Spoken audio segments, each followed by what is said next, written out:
is going to be a big one. Obviously, some big, shifts here in our industry that we've dealt with this, not with this Sitzer Burnett NAR settlement, right? We're all trying to, work our way through this. This is something that Jim and I host this bi-weekly webinar. Thanks everybody for attending. And this is one thing where we learn from us agents. I think a big part of this actually topic in this webinar, we're going to have some tales from the streets. Obviously, Jim, you're hearing them every single day, with New Path Title, of course. Me, so people that don't know, I'm a real estate agent, been active here for over 20 years in South Florida, love the industry, love meeting other agents. I'm also the founder of Real Trade, which is online marketplace for real estate and social media platform. So we have thousands of users of agents on there. We have great service providers like Jim on there. Of course, the big thing is we have thousands of buyers and sellers where they can connect you right directly with your listings and find you actually on the social aspect of Real Trade. Nice thing is it's free for agents to sign up, and imagine that you get leads directly off your listing. So I implore everybody to check out realtrade.com. Also check out realtrade.io, check out Jim with New Path Title. He has some awesome tools for agents. One of the big ones is Title Advance, which we'll get into a little bit too. But yeah, Jim, I just want to introduce Jim, a quintessential entrepreneur. Not only has he been an attorney for a long time in the real estate industry, founder of New Path Title, also founder of the awesome closing software Title Leap, and he has his James Brown Law Office as well. So yeah, but Ryan, before we shift too quick, like the importance of modern platforms is, I can't stress how critical it is, and everybody has to take advantage. We're going to do a deeper dive into it, but Real Trade really is a great no cost to agents platform, way to meet other agents, properties off listing, all that stuff. It works. Yeah. My goal here is to communicate to you guys stuff you won't hear anyplace else. You can go and you can log on to any number of social media platforms. You can get communications directly from Florida Association of Realtors. What I want to do is tell you what I'm seeing in the street. I listen all the time to everybody talking about our industry, and I want to go down. We got to go up. Content that you can't hear anyplace else. So if you have stuff you've seen, if you have stuff you've heard, if you have stuff that sounds questionable, bring it on. It all makes for great content for us to share with each other. There are no dumb questions. I want to get out of here in 45 minutes for you guys. Be respectful of your time. If you can turn on your camera, it's great because I can see your inputs and I can gauge how fast I go or how much I drill down on a topic. We'll have a question and answer session at the end. Ryan's going to give you some more time-saving tools. I'm going to try to give you some more time-saving tools for efficient realtoring. I had a realtor call me the other day, and she said, "What will you do to get my business?" I would. Go ahead, Jim. What will you guys do to get my business? And she said, my title agent, she goes above and beyond, and she does all these things. I said, I'm going to give you more tools to make you efficient. And they were blown away when I started listing them the things that we provide to agents to make the agents more efficient. And I was going to tell everybody too, if you have any questions, you can raise your hand, put them in the chat, We'll get to them, And you can always go to New Path Title and click on 24/7 attorney support and text me whatever you need to text me. All right. Today, we want to talk about bulletproofing your closing. Some of this stuff is new from Sitzer Burnett. Some of this stuff is old school, but the reality is we need to know, we need to lean into all the tools we can lean into to make sure we're getting paid at the end of the deal. I had a little bit of technical difficulty. We lost our internet connection at the last minute before the show started, so I'm a little bit still getting set up. All right, can you guys see my screen, Ryan? Yep, we can see the outline. Yep. All right, make sure you get paid. And the post-Sitzer NAR settlement world, things you can do to make sure you get your commission. The date is September 10th. This is incredibly important that everybody who's watching this in the future understands today is September 10th. Why? Because how many shows have we done on this topic, Ryan? Is this our third or fourth? Yeah, about fourth one. Yep. Advice I'm giving based on information I'm receiving from brokerage attorneys is different than it was on day one. Mm-hmm. It's just reality. There is one thing for sure, changes on us and more changes coming. In the meantime, what can agents lean into and shore up their deals to make sure they get paid? Real estate is ever changing, more so now than in the past. When I was in school, I was telling you guys at the beginning of the show about the paper MLS and floor time. When I was in law school, I was using the copier at midnight on a Friday night, and this old guy shows up and he says, "What are you doing?" And I said, "What are you practicing?" And I said, "Real estate." And he says, "Oh, that's great." He says, "There's no deadlines and the law never changes." That was 20 years ago, and all I've experienced since I graduated is changing law and deadlines. So There you go. that has not been my experience. Uh, we talked about the book and floor time. You had to drive to the office. When there was floor time, agents had to stop what they were doing, drive to the office and answer the phone. The best agents got the best floor time. The worst agents got floor time in the evenings or early in the morning. You guys, I'm not going to tell you everything is peaches and cream. I'm just going to tell you that change is inevitable. And I do believe that we're going to survive this change, but I will not tell you for a second this is easy.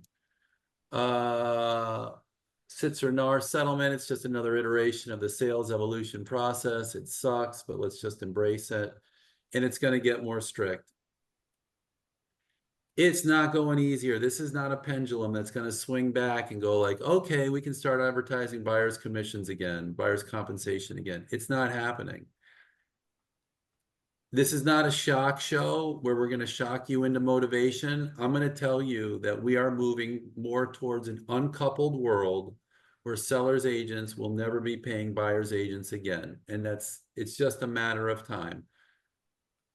Sellers agents paying buyers agents. Sellers paying buyers agents we'll get into a little bit deeper, but I'm talking specifically about uncoupling the relationship on the money issue between sellers agents and buyers agents. There are moles and spies in your Facebook groups. Period. End of story. I've heard from them. They are there.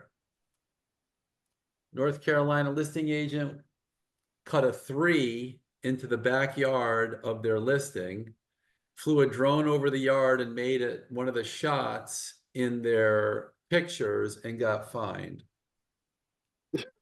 By the MLS, I assume. It was a mole in their Facebook group who reported them.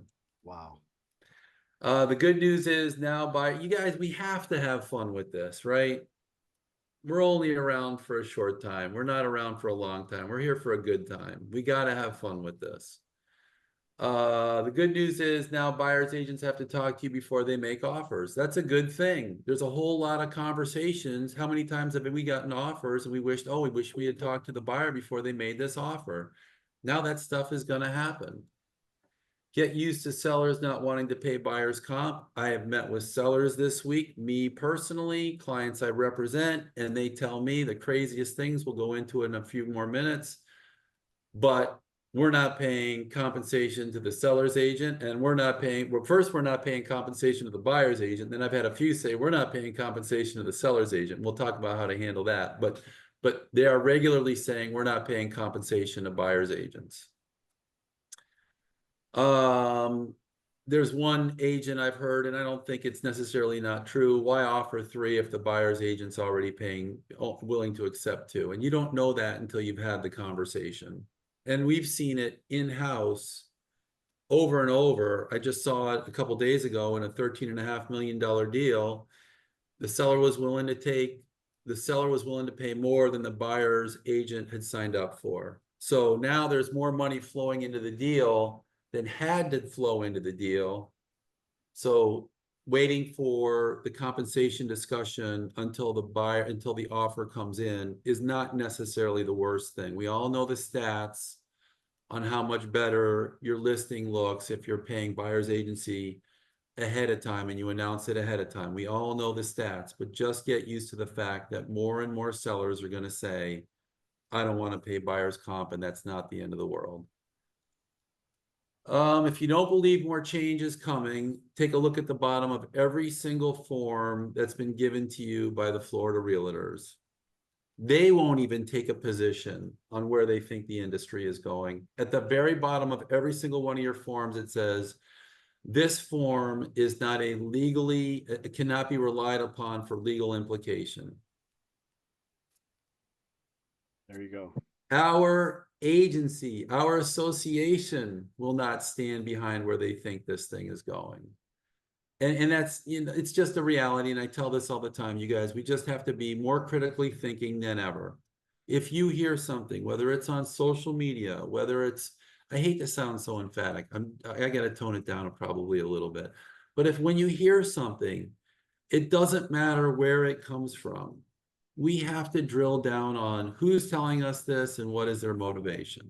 It's just reality. I don't think it's an impossible dynamic to live with.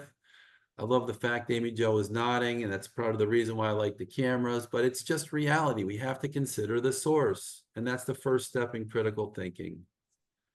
I get asked recently all the time, should I stay in NAR? As much as I'm reluctant to say this, yes. And I heard the best discussion early this morning on why. We need a trade association run by an independent third body. We do not need Zillow or Realtor.com being the advocate for our industry. We have to have an independent body. So do I think NAR has done a great job for us necessarily? I think it could have been better. Do I think it's bloated? Do I think it's not necessarily on point with where the agents need the association to be? Yes. But do I think we need an independent body? Absolutely. We do need a more targeted, streamlined, and more focused NAR. And I've seen some recent, this is a little bit out of order, but I've seen some recent National Association of Realtor targeted promotion plans. So I don't believe this is in the media yet, but there are some great NAR pieces. We've all seen, has everybody seen the past NAR promotional work? In my opinion, lame, off the mark, and absolutely doesn't reinforce our brand and our value proposition. The new stuff I've seen, it hasn't been released to the best of my knowledge, but the new stuff I've seen, I can be proud of and say I'm paying a due or I'm paying a fee to the National Association of Realtors and they're representing us better. I think it can be better yet, but I do think it's better. And certainly NAR managers making salaries a multiple of times better than some of the best agents in the business is, in my opinion, is inappropriate. They're aimed at telling buyers and sellers what to expect post Sitzer, and it's much better than in past promos. More changes coming. There's 15 other lawsuits pending. The Sitzer judge and the DOJ are waiting to see how we perform in this initial round of tests. So this is not law yet, you guys. We are still operating under the premise that these are self-imposed changes in anticipation of a final rule in a huge lawsuit. We are being watched to see how we conduct ourselves. This is a litmus test. Do I think more changes are coming? Yes, but I think there's a good chance that we could get settled under the current rules paradigm and then ease into more changes. But certainly, if we are flying off point and where the judges and the initial verdict would like to see us land, I think it's reasonable to assume that the settlement will not be approved and there will be more changes. The Department of Justice is filing more independent lawsuits. I can tell you about a bunch of them recently, but they're all pointed at restraints on trade.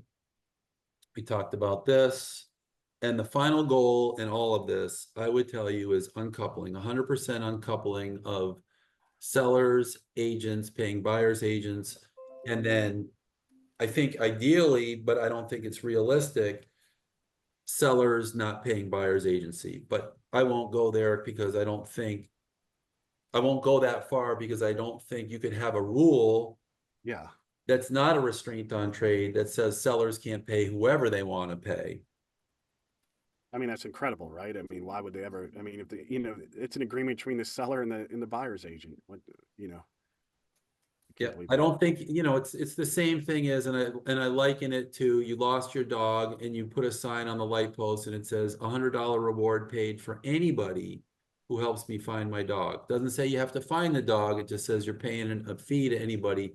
And I don't think you could write a rule in the real estate space over that without calling it a restraint on trade. All right, how to handle the new rule question. I got this yesterday, and this is what I boiled it down to. There's two major changes. First, you want to say, what do you know? And then there's two major changes. No advertising buyer's comp on the MLS, and buyers have to sign written agreements to work with a buyer's agent. Full stop. That's all you got to say. Don't go into lengthy detail. I heard an agent explaining this way beyond what they needed to. All it did was add confusion. There's a ton of confusion in the marketplace. I had a seller yesterday tell me under the new, I had a seller tell me yesterday under the new rules, they don't have to pay a buyer's agent. No, that's always been the rule, but they insisted that they listened on the news that the buyer's agent now didn't have to get paid. And I told them that this was always the way it's been. This is nothing new. The word choice you use is critical. This is going to sound foolish, but the word choice is so critical, and this is lawyerly. What I wrote is buyers don't have to sign written agreements to work with buyer's agents. Or buyers have to sign written agreements to work with buyer's agents. What you don't want to say is buyers have to sign written agreements to see property. Okay. You don't want to say buyers have to sign written agreements to buy property. You don't want to say buyers have to do anything except sign an agreement To work with an agent. Hugely important. And it's a little wordplay, subtle nuance, but that's why you're in this show, because I'm going to tell you. What are you doing on 14? Got it. I got it, Jim. You got it. I'm going to tell you this stuff you won't hear anyplace else, and I've been listening to a ton of this stuff, and if you guys have heard it someplace else, I'm happy to hear about it, but I have not. I heard a good one. In lawyering, LAW, I heard a good one the other day. In lawyering, we say a good attorney costs a lot of money. A bad attorney costs a lot more. A good attorney costs a lot of money. A bad attorney costs you a lot more. I think the exact same thing applies to real estate, and worse. A bad agent, not only do you have to pay more at the table, but you live with bad agency the rest of your time in that property. So when your clients talk about not paying an agent fee or not paying the seller fee, you tell them a good agent costs money. A bad agent's going to cost you a lot more. A bad agent that you don't pay can cost you for the rest of the time in your house. I think there's a good little analogy we can draw there. All right, when you're working with the seller, understand your seller. It's safe to say unrepresented buyers will be on the rise. I've already heard it. People are calling me and they're saying they're buyers and they're saying, I don't want to work with an agent. I'm just going to work with the seller's agent. I don't think it's unsafe to say that that's going to be the trend. I don't think it's going to be the exclusive trend, but I just think you're going to hear it more than more. It's safe to say more sellers will not want to offer buyer comp. That's been my firsthand experience. I've heard sellers say, I'm not paying it. If your seller will not allow you to represent the buyer, get it in writing from the seller and get a BBA from the buyer. So there's an exclusive seller representation form. If your seller will allow you, I'm sorry, I'm jumping ahead. If your seller will allow you to represent the buyer, you're at an open house and a buyer shows up unrepresented and you're using the transactional form, which is the listing form, which allows you to be a transactional broker, then you want to get a BBA, and you want, if you're going to start representing this buyer, and you're going to collect the fee from the buyer. If your seller won't let you rep the buyer, this is very important. If your seller will not allow you to rep the buyer, get a non-rep form. It's in your forms library. Get a non-rep form from the buyer, and then you can draft contracts. You can do what you need to do, but you do not have an agency with that buyer. You are simply doing the things for the seller that the seller is paying you for. You're not going to collect the fee from the buyer, and the buyer is going to be on written notice that you do not represent them. Does everybody understand that? Yep. I'm seeing a couple no's. Want me to say it again? I mean, I want it from other agents here. Like most of my listings are all transaction broker listings. You're a transaction broker on the sale side. Yep. But I'm just saying, regardless, if you're going to collect a fee from the buyer, and even if you're in a transaction broker, you want to make sure your seller understands what that means. You want to understand what your buyer, that the buyer understands what that means. This is a couple of extra pieces of paper and it's a pain in the ass. But if your seller says, no, I don't want you to, even if they sign the transaction form, Ryan, on the listing side, Mm. and the seller later says, I don't want you collecting a fee from the buyer. And I can tell you a real world example of when this happened just the other day. Send your buyer the non-rep form, do the contract, make sure your seller understands you're not collecting a fee from the buyer's agent, and then proceed through the deal. You just have to do what you have to do to cover your position. yeah, we got a quick question here from Ryan Beckett. We did actually cover this in another webinar, but have you heard of the tour agreement Zillow is recommending that agents use in their methodology, that it lowers barriers to entry, allows to start showings, and then a better chance of compensation agreements signed once a relationship has been formed? Yeah, and the Florida Association of Realtors has their pre-property touring agreement. Their pre-touring, I think they call it a pre-property touring agreement. We did it in the last show, and the outlines on the website. Yeah, agents are using it. There's a couple of problems with it. I've listed what the problems were. I think you're better served jumping right into a showing agreement as a way to break the ice. But sure, I don't recommend that you use the Zillow form, but I think the Zillow form gave birth to the Florida Association of Realtors form.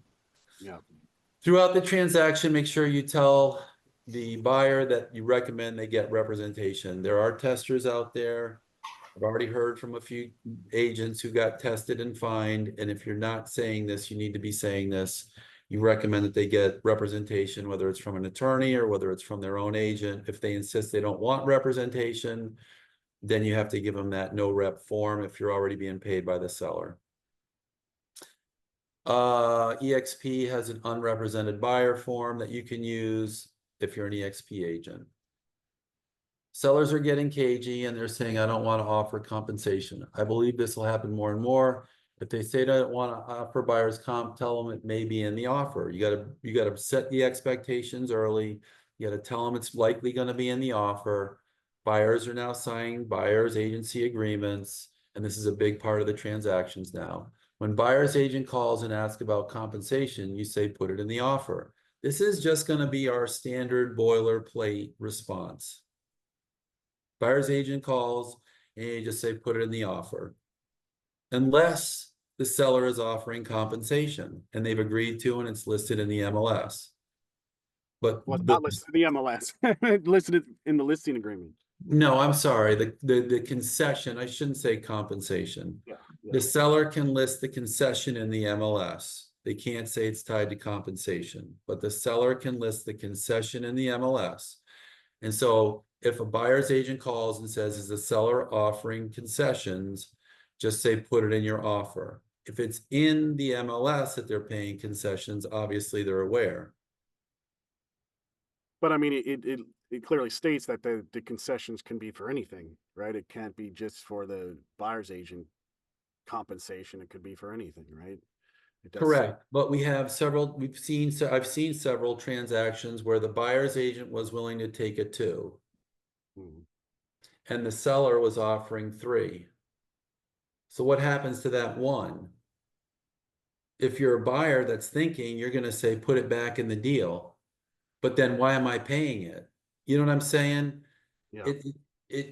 We're going to get, we're going to be moving towards a place where more and more, it's just going to be put it in the offer if the I seller's mean, not. that's how commercial contracts. I do a lot of commercial deals, as you know, Jim. I mean, it's right there in the contract, which is really nice. you know, it's a boiler part of the contract of it. You Yep. put in the commission in there and who's paying it. Yeah. I believe this will quickly become the norm. Always bring the seller back to center with a net proceeds conversation and documents. We're building some new tools in our closing cost calculator at New Path Title that will allow you to put in seller concessions into the net sheet. And what you can do is sit down and print out a few different scenarios. That's going to be at your fingertips. but you want to bring your seller front and center. Like, what's the most important thing? Who cares what they're spending it on, whether it's buyer's comp or a new roof? The most important thing is that you're getting the biggest money you can get. From what I've seen, and this is my personal experience with myself included, no matter what I've told my agent in a deal, I always change my position when the offer comes in. I did it just the other day. I said I'd never offer creative finance, and I got an offer that came in. It was a full price offer, and I offered creative financing. You just never know how a seller is going to react, so don't try to forecast. If seller authorizes concessions to buyer up front, get the seller to buyer's broker comp form signed and share it liberally. Just don't put it on the MLS. So what does that mean, share it liberally? Put it anywhere you want to put it. You can put it in the lockbox. You can put it in your Facebook group. You can put it anywhere you want. The seller authorized it and you're sharing it. In the next week, our closing cost calculator will have seller's concession calculations. We talked about that, and it's going to have it on the sales side and the buy side. It takes a ton of logic to think this stuff through, and we've met several times with our developer, and we're building it now. There are a ton of forms offered by various brokerages. You need to be familiar with them. Why? When interviewing sellers or you're interviewing buyers, they're going to ask about other brokerage terms. You have to be on your game. It's just a reality. You have to know how to answer these questions, and I'll do my best to bring all the other forms to light. But just be aware if your seller's asking you something that doesn't make sense to you because you're using the NAR form or the Florida Realtors form, the EXP form is very different. The Compass form is very different. The Real form is very different. I strongly suggest you stick to the seller paying buyer's agent, not seller's agent paying buyer's agent. We've talked about this. The uncoupling buzzword is big with the Department of Justice. Take the seller's agent out of the payment loop. I've given you a little script that you guys can use moving forward. Put a splittable number in section 8A. This is a little bit redundant, but I'm still getting lots of calls on it. Does everybody know what I'm talking about when I say put it in 8A? Ryan, are you seeing a show of hands? I'm looking at the screen. Yeah, it's not a split screen with the outline yet, but I can see that you're in your Altastar with the new forms. All right. So here you have, sorry, we had technical glitches right before the show. Can't happen any other way, right? You prepare for days and then right before it happens, it happens.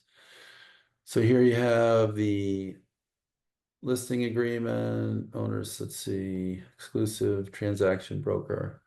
So when I'm talking about 8A and a splittable number, you put a nice big number in 8A, protection period. What did I click on the wrong form? Select form. It's 7. Listing agreement. No. It's 8, unfortunately. I've looked at this thing way too many times. 8, compensation. So when you're talking about filling out the listing form, you want to put a big fat splittable number here. This is the way I think we should all move. You want to select B so that the seller is paying the buyer's agent directly. And then Amy Jo's heard me say this a million times. In additional terms, you want to make sure you're saying that the fee that's going to be paid to the selling agent is going to be reduced by the amount paid to the buyer's agent,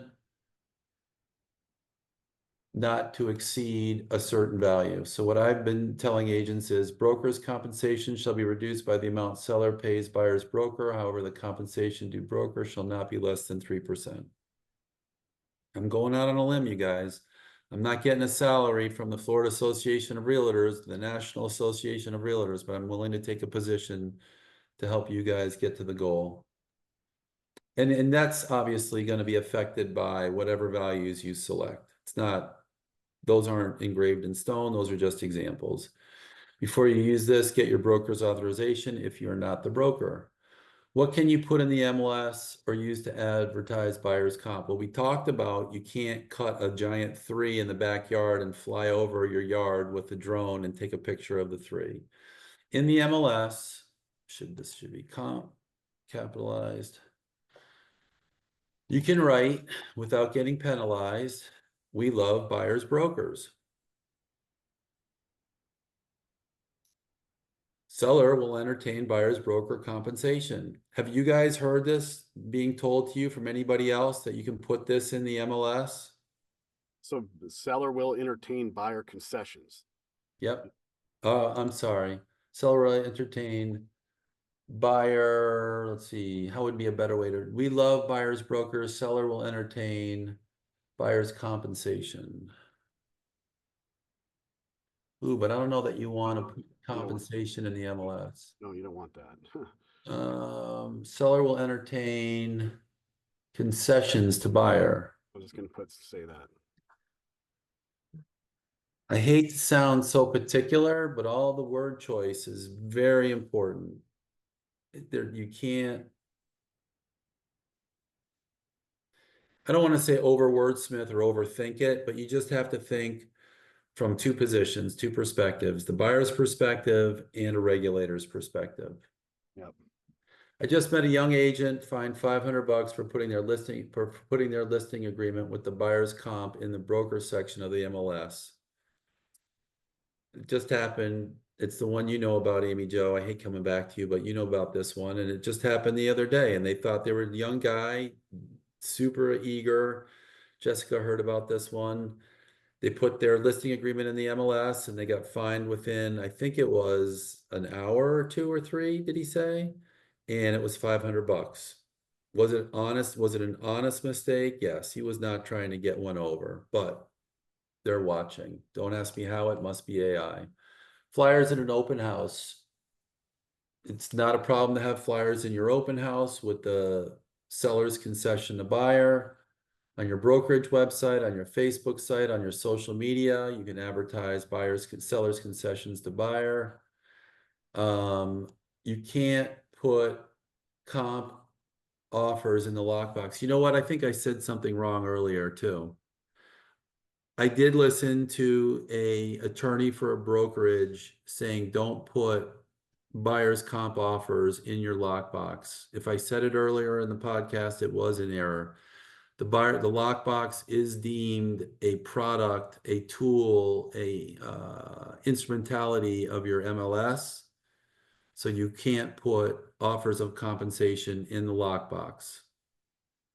So, I mean, of a manual lockbox, like you can't put it in a piece of paper in the manual. I mean, I could see you couldn't have it on the, electronic one that they go through. No, the electronic one provided by. Yeah. So you're talking, the electronic one.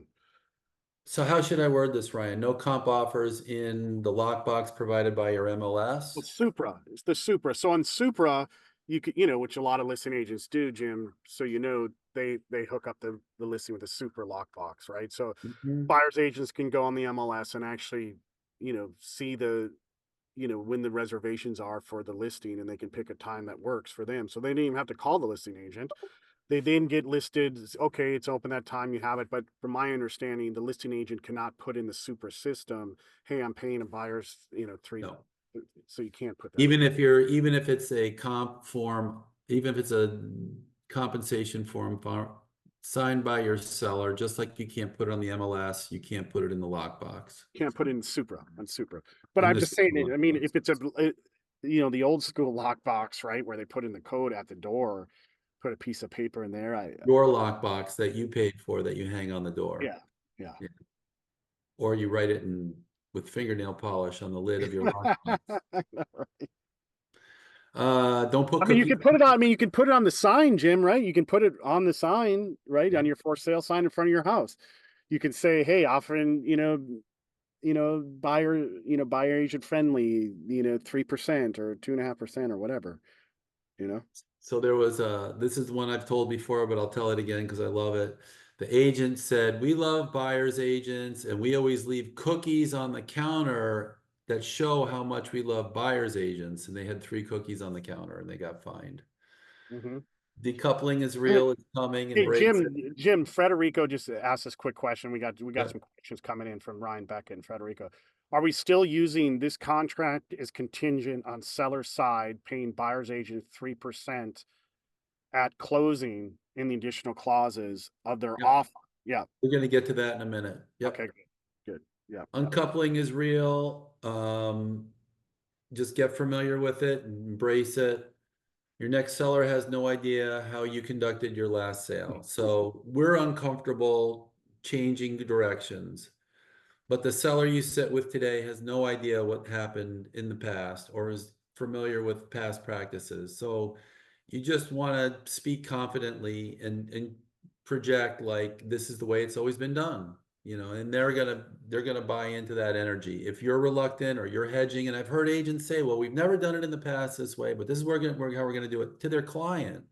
And all that does is create unnecessary anxiety in the client. Get sellers to pay buyers, get sellers to pay buyers agents. We've talked about that. And we've talked about, I certainly suggest, I shouldn't say sternly, strongly, strongly, suggest no sellers agents paying buyers agents.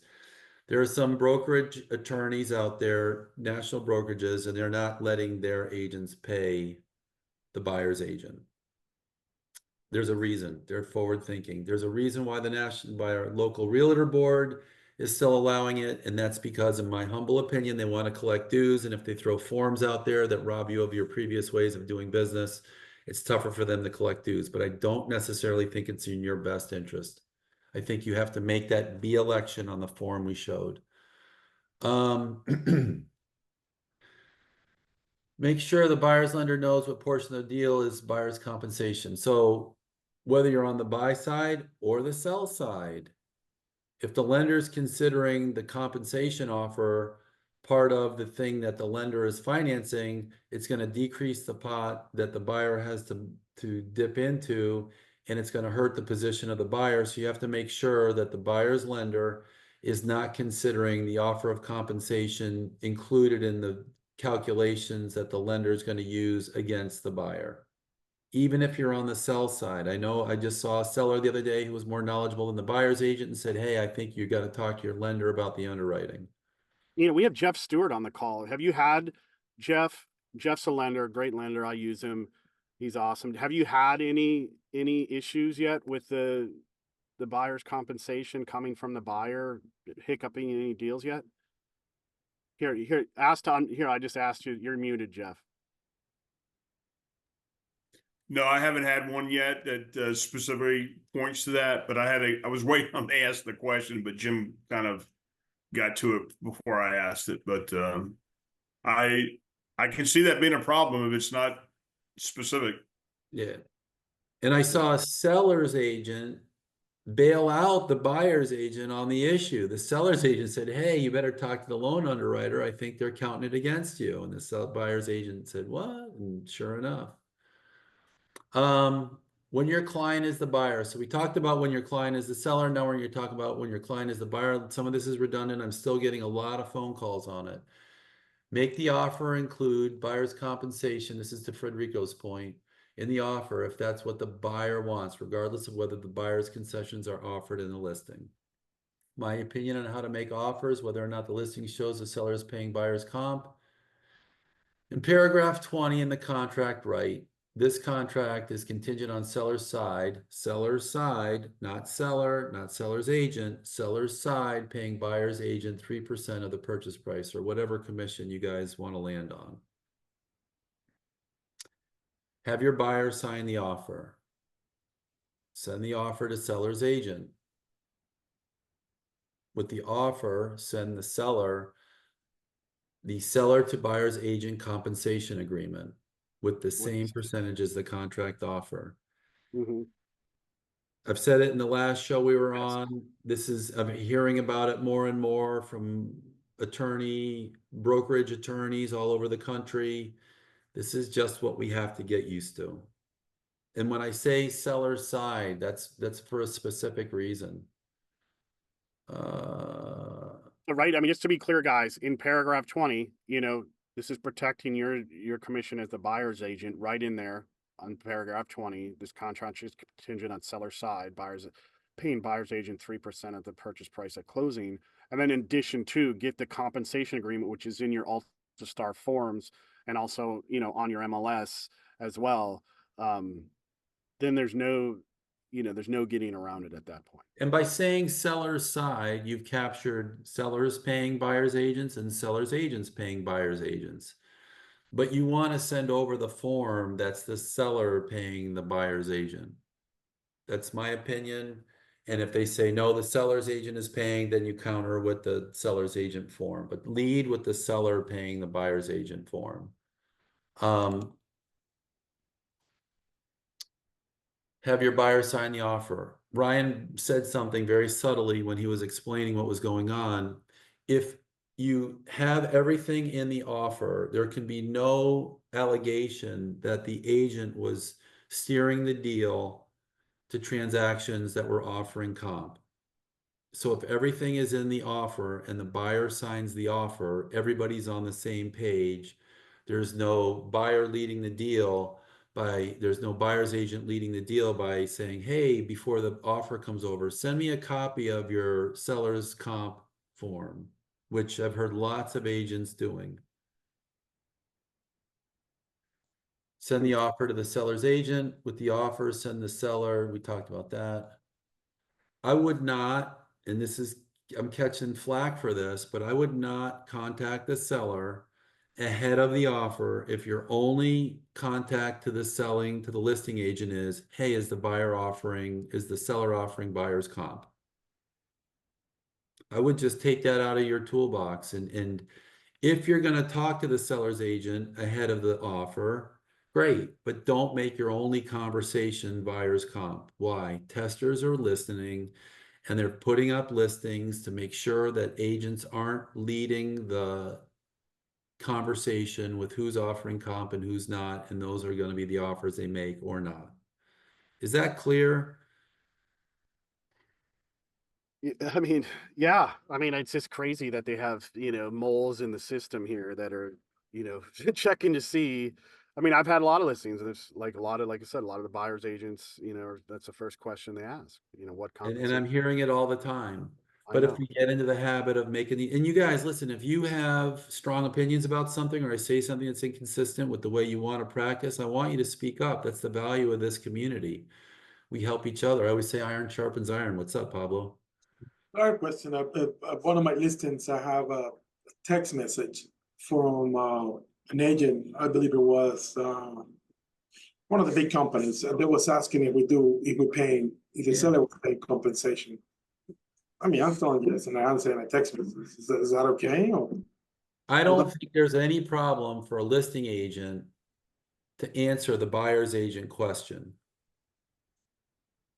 I think a listing agent is not hurting their position or exposing themselves to future liability if a buying agent says, hey, are they offering it? I don't think there's a problem if the seller's agent leads with that conversation. What I'm saying is, on the other side of the fence, if buyers agents are making that the initial point of conversation with selling agents, that can be problematic for buying agents. You guys, these are subtle nuances. So listen, this is great, Jim, and we're going down some great rabbit holes because this is actually part of the conversation. This is the meat right This here. is the meat of it. So like here, Ryan Beckett has a great point here. So we put in there in paragraph 20, this contract is contingent upon seller side paying buyer's agent 3% of purchase price at closing. And then in addition to, then we put in the compensation agreement to the seller as well. But is it also considered an offer and such that it can be countered, i.e. is the seller counters the price and the compensation? Sure. I mean, if the price is acceptable to buyer, and they're right away countering on the buyer's agent commission, it just really puts us in a pickle. It just seems like the buyer's agent is just getting negotiated right off the top, I guess. Is that what you're saying, Beckett? Yeah. Yeah. This is all a negotiable part of the transaction. That's just the world we live in now. Yeah. Well, I'm just saying hypothetically, say you're the buyer's agent, home for your buyer, for them to raise their family in.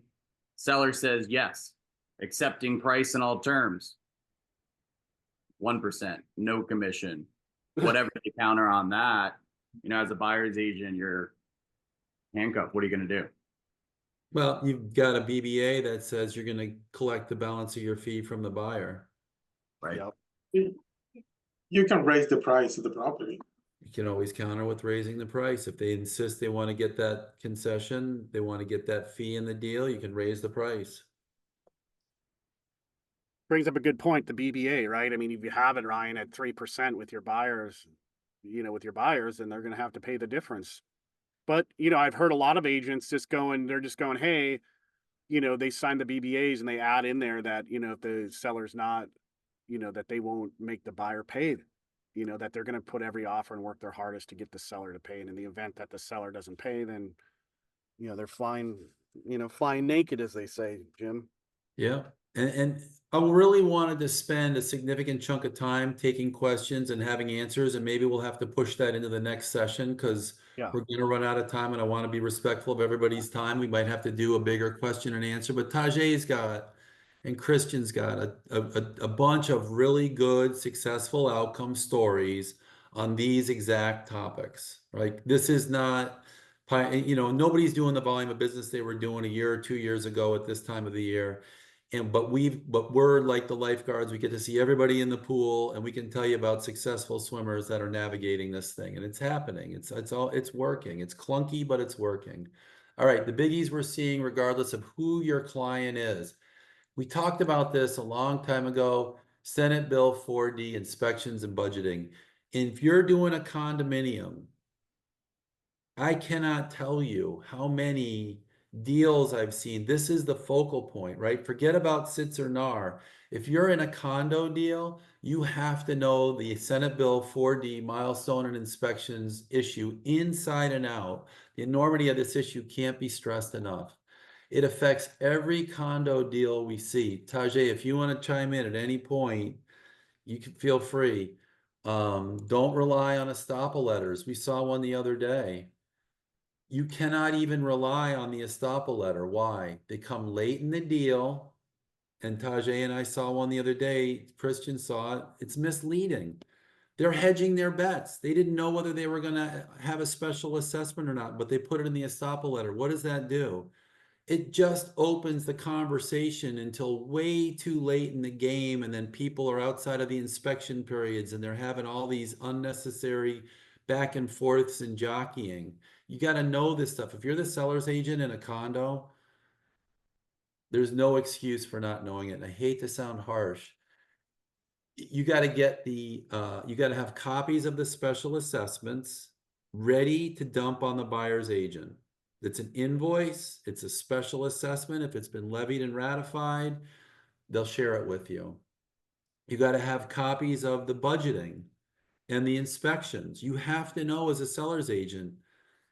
I hate to say it, I'm selling a piece of property and I didn't know this stuff ahead of time, and it bit me in the butt. It just makes for unnecessary dialogue. You also have to know, even though the contract isn't very well worded on this topic, why won't this thing highlight? You have to know in the meeting minutes and the agenda what they say 1 year prior to the sale date on this issue. Everybody familiar with the condominium association rider? It has that provision, and it says in the condo rider that the special assessment has or has not been discussed in the meeting minutes or the agenda items 1 year prior to the sale. You guys have to know that. It just becomes problematic, and the contract is not well written on this topic. I'm going to show you what section it is real quick. FAR bar, condominium rider, section 10. So this is the regular condominium rider. Let's see, it's not section 10. Right here. Seller, can everybody see this? It's really small. Can you see it, Ryan? Yeah. Seller represents that seller is not aware of any special or other assessments that has been levied by the association or has been an item on the agenda or reported in the minutes of the association within the 12 months prior to the effective date. Is that a pain in the butt? Yes. Do you have to know it if you're a seller's agent? Yes. Do you have to know it if you're a buyer's agent? If you don't ask the question and a good attorney gets a hold of their buyer, and we're doing one right now where there's $20,000 special assessment popped up post-closing, all this stuff matters. Is it technical and feel lawyerly like? It is, it does, but you just have to do it. And if anybody has any questions, you can text me 24/7. Just go to newpathtitle.com. You can get my cell phone number and we can talk about it. There's some not great worded statements in the condominium association rider form. So if you make that disclosure without having to rely on the wording of the contract, you would make those disclosures right here if that stuff exists. That's your seller's get out of jail free card and your agent's I can't possibly have the finger pointed at me later card. If you know those things and you've disclosed them. Does everybody understand what I'm saying? If somebody doesn't understand this, we're all safe here, you guys. I guarantee you, if one of us has a question, there's 10 of us in the same room that have the question.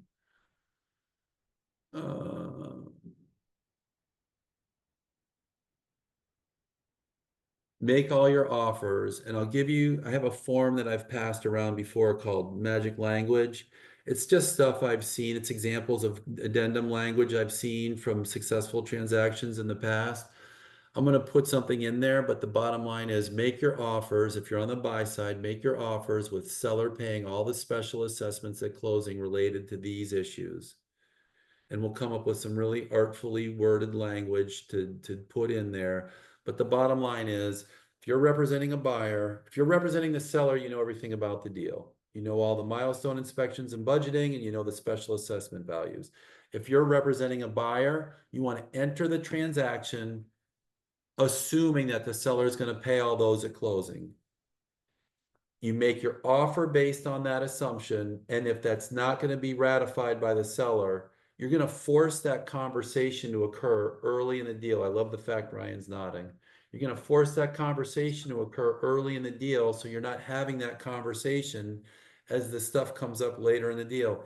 And I hate to throw anybody under the bus, but I've talked to plenty of older agents that say, oh, that's the title agent's job. To some extent it is, and to some extent it's not. But who wants to have these conversations late in the deal? Nobody.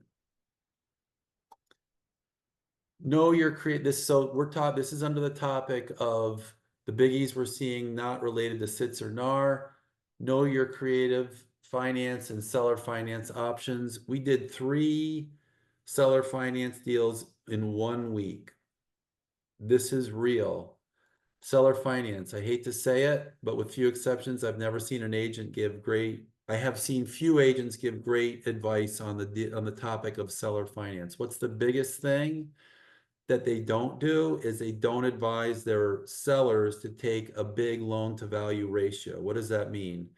If you're telling your seller 95% financing is okay to make the deal happen because your purchase price is so high, and I just did one myself personally, I had the purchase price real high and I gave a little bit more loan to value ratio. Just understand that late in the deal, not late in the deal, after the closing, if the buyer fails to make a payment, that seller could be reaching in their pocket to pay an attorney to do the foreclosure.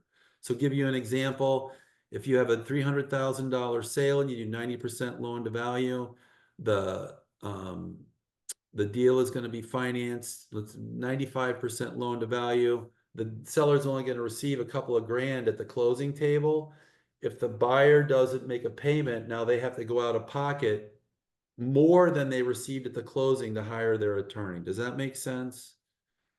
It means that your seller could be disappointed when they call you and they say, I only received 10 grand at the closing table, but now I have to pay an attorney 15 grand or 20 grand to do the foreclosure. Should it be that much? No, but I'm just saying those are some examples I've seen. And so you always want to give your seller advice on 70% loan to value and talk to an attorney. You don't want your seller mad because they've overlent in the deal. This is all same points on the same issue. Choose a title agent that can advise on these issues. You want to take yourself out of the advice loop. You want to give some guiding and advice, but you want to use a title agent that has an attorney that can steer them without you guys being in the hot seat. Know your seller ahead of time. You're doing this at the time of listing. Do they have a mortgage? What stage of life are they at? Can they pay off the mortgage if they get an income stream? Some sellers, if the money coming into the deal in the purchase isn't enough to pay off the existing mortgage, some sellers have the resources to put a couple of grand in the deal to pay off the mortgage so they can do seller financing. That's confusing. Does everybody understand what I'm saying? So if the mortgage payoff is 250 grand and if the 280 grand and the sale point is 300 and the buyer's not bringing enough to the table to pay off the full mortgage, the seller puts a little money into the deal to pay off the mortgage. So they're actually paying to close, but they're getting this income stream. I've seen it happen, you guys. And so now the seller's really happy. Why? Because there's tax advantages to only paying taxes on a small piece of the principal that actually gets paid with the mortgage. So when you sell a piece of property as a seller, you're going to have capital gains. If you're doing seller financing, you're not paying a big lump of capital gains. You're only paying capital gains on the portion of the payment that's principal. Does that make sense? So there's big tax advantages. You guys are getting numb. There's big tax advantages to sellers doing financing, but you have to know your seller. And you want to know, obviously, are they buying a new house and do they need the money? Hard money, creative finance. I've looked at so many deals in the last 3 weeks that were financed with hard money loans. We have connections to hard money lenders if you need them. They make great bridge loans. They make good loans for, although they're not happening very much, people buying Airbnbs. Obviously, they're great fix and flips, but I'm seeing more and more people using hard money to make transactions happen. So there's seller financing and hard money. Those are the two creative finance deals that we talked about today. All right, it's 11 o'clock. I got a couple more things that are really important. I'm going to shorten this up. Has anybody heard of Landian? Show of hands. Do not fear Landian. I signed up for a Landian tour the other day. I can't say this enough. These guys are useless. They do not have connections with the buyer's agents.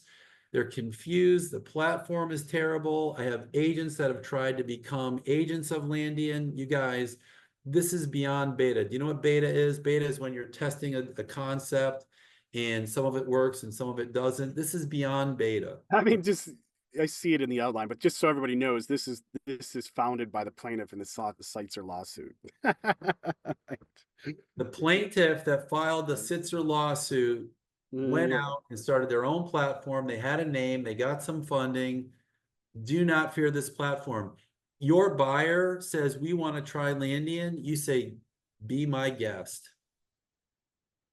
They served me, and the first time I asked for a Landian showing, they served me a date and a time.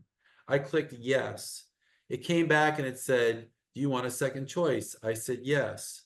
Not because I wanted a second choice, because it wouldn't let me take my first choice. The showing that they lined up that they later canceled was the second choice, and they never made an attempt to create a first choice. And the listing agent who had the property, who I know very well because we were testing the system, never got contacted by Landian. So how could they ever have shown the property? This is beyond a joke.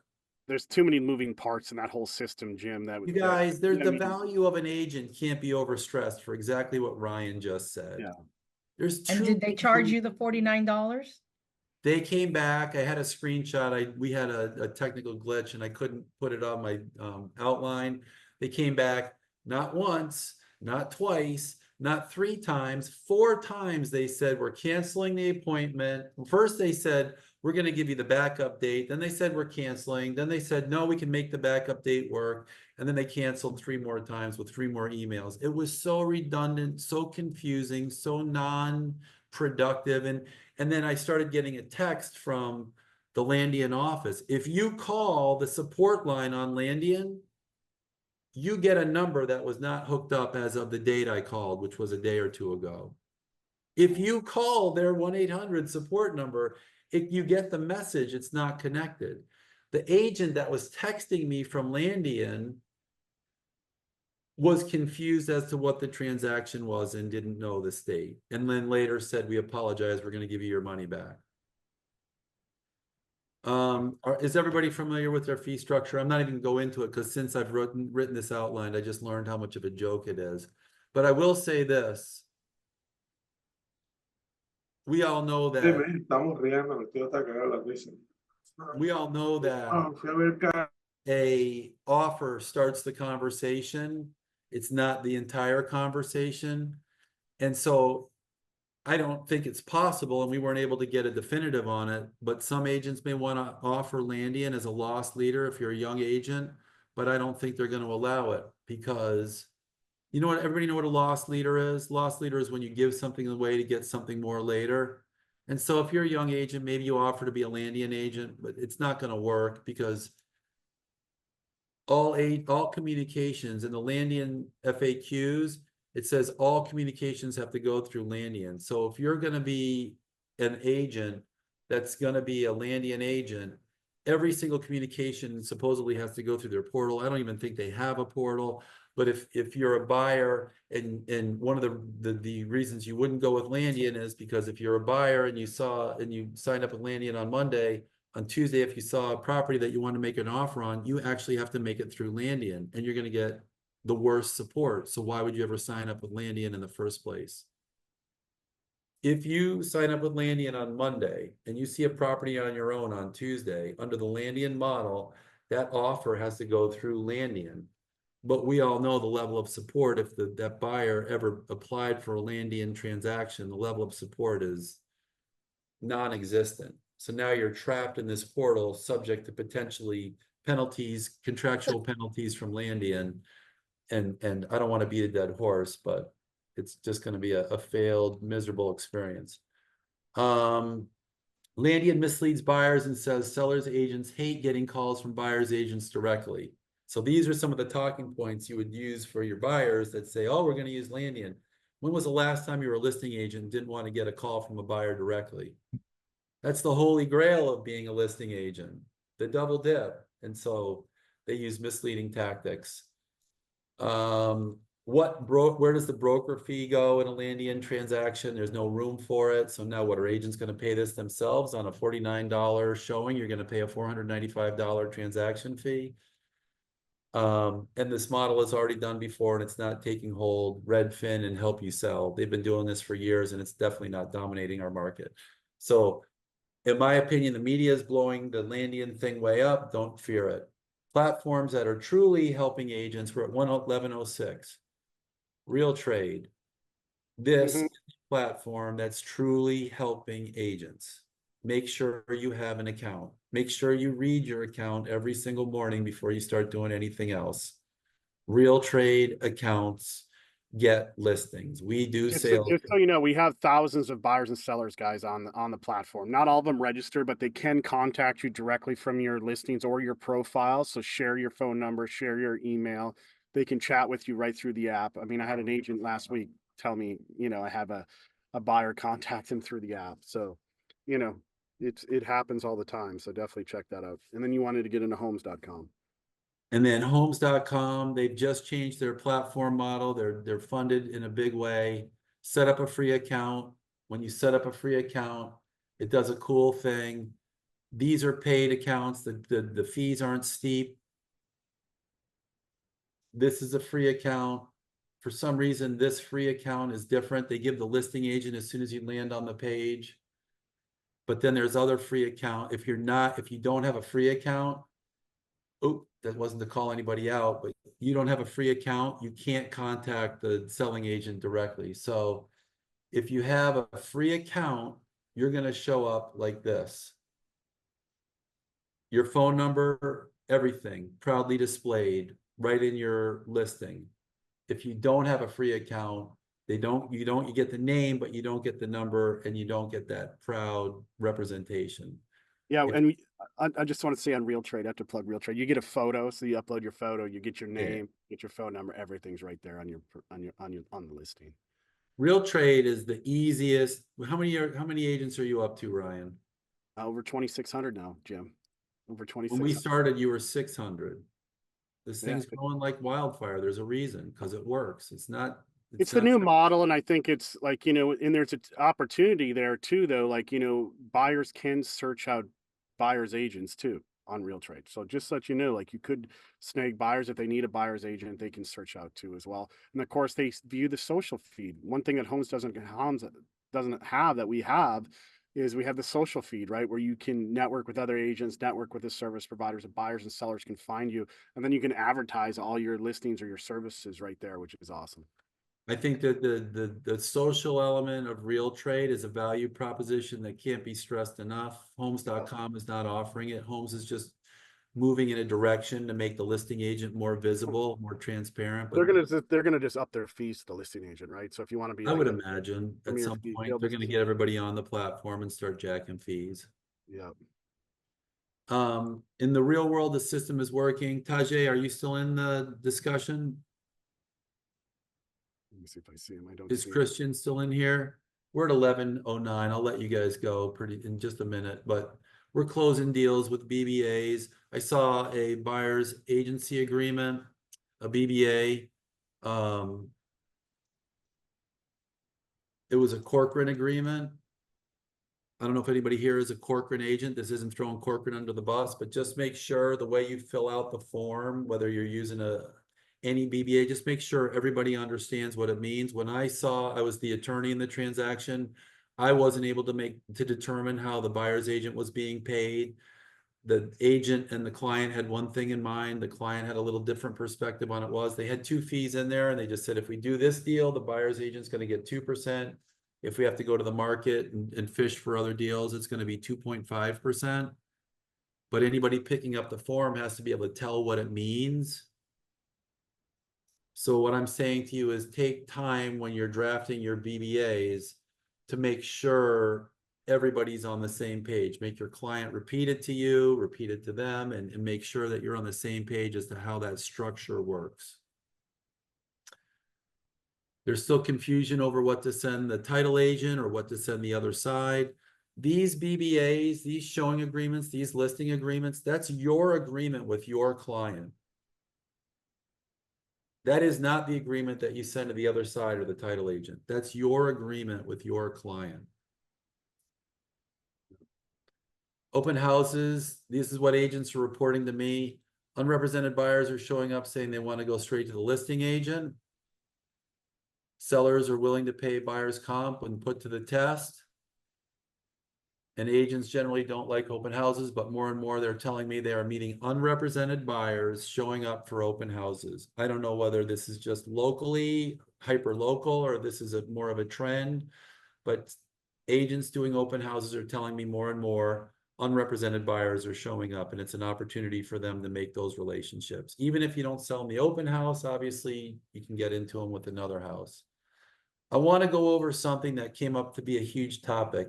Does anybody have any questions on that stuff?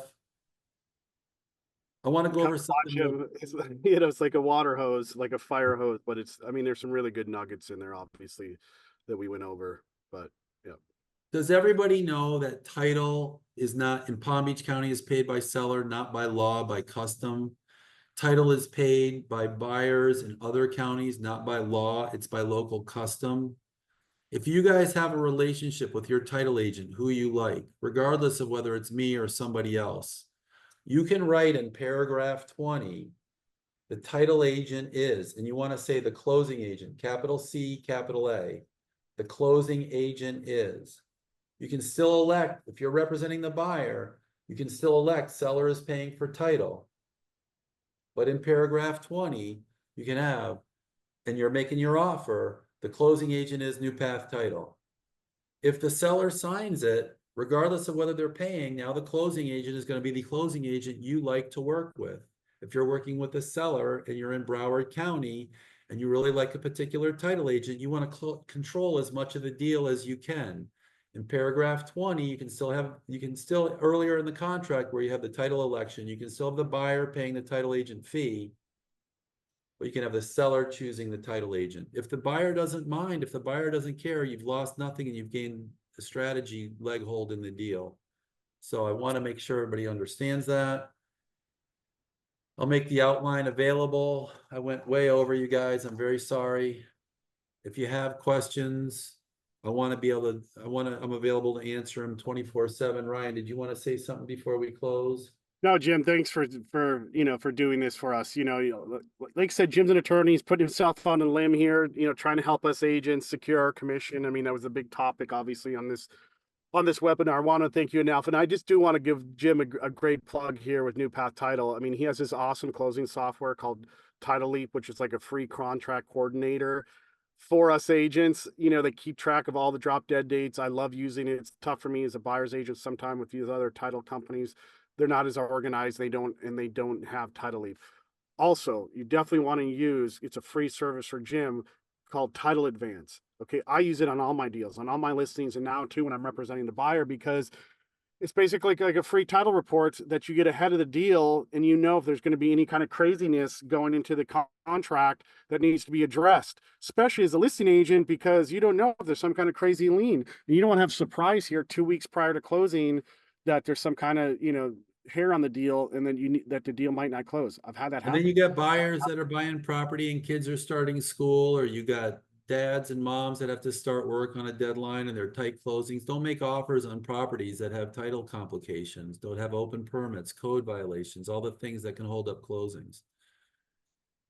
We're talking about the value prop of agents here. Like, this is a huge one. You know what I mean? As an agent, especially as a buyer's agent, of knowing the title beforehand, even when you're, making the offer before you go to the contract, especially, knowing those issues, you look like an informed agent and you're bringing value to the buyer.